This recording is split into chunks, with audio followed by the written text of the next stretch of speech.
Hello guys, welcome to my channel. आज आपण बनवणार आहोत शेवग्याची ग्रेव्ही. शेवग्याची ग्रेव्ही बनवण्यासाठी सगळ्यात आधी आपण घेणार आहोत शेवगा, बटाटा आणि चणा डाळ. हे सगळं छान धुवून घ्यायचं आहे. त्यानंतर एका कुकरमध्ये भाजी शिजण्यासाठी आपण टाकणार आहोत.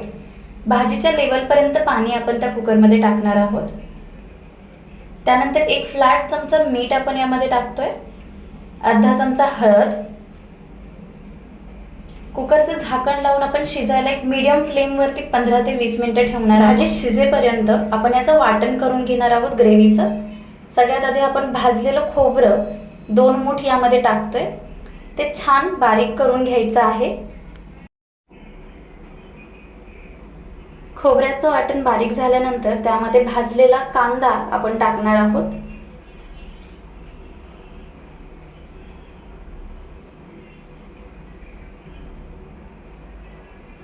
या भाजलेल्या कांद्यासोबतच एक बारीक चिरलेला टोमॅटो सुद्धा आपण याच्यामध्ये टाकणार आहोत.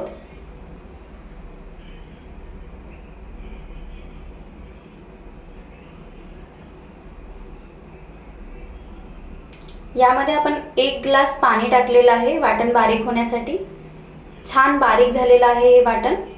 आता आपण सुके मसाले काढून घेणार आहोत. त्यामध्ये सगळ्यात पहिलं घेतलेलं आपण आहे अर्धा चमचा हळद, 1.5 चमचा धना पावडर, 1.5 चमचा गरम मसाला, 3 चमचे मिरची पावडर,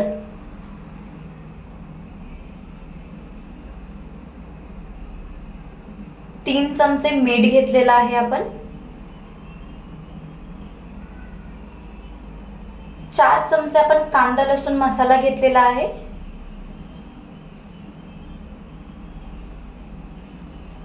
यासोबतच आपण सांबर मसाला सुद्धा टाकणार आहोत. तो आपण 1.5 चमचा घेतलेला आहे इथे.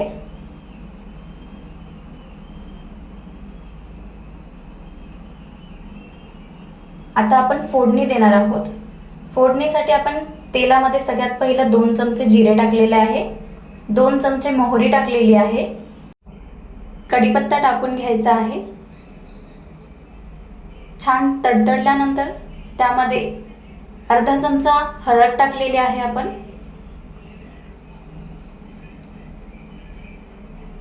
आपण जे वाटण करून घेतलं आहे ते यामध्ये टाकायचं आहे. छान मिक्स करून घ्यायचं आहे.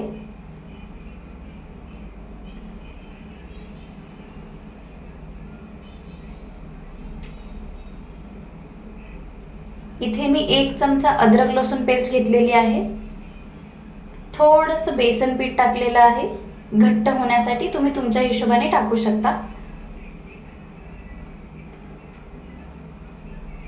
त्यानंतर आपण घेतलेले सर्व मसाले यामध्ये टाकायचे आहेत.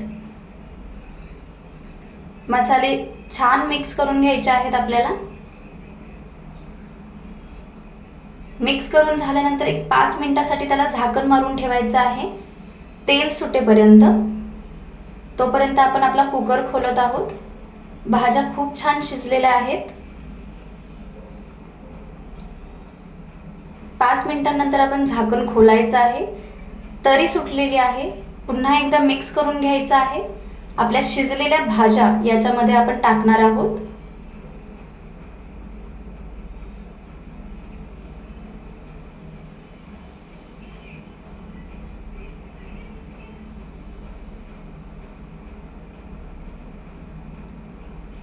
छान मिक्स करून घ्यायचं आहे.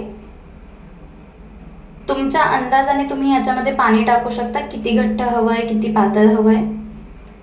उकळी आल्यानंतर त्याला पुन्हा एकदा आपण झाकण मारून ठेवणार आहोत 5 मिनिटांसाठी. छान तरी सुटल्यानंतर तुमची ग्रेव्ही तयार झालेली आहे. ही अशा पद्धतीने खूपच सुंदर, खूपच टेस्टी अशी ही शेवग्याची भाजी तयार झालेली आहे. तुम्ही घरी नक्की ट्राय करू शकता.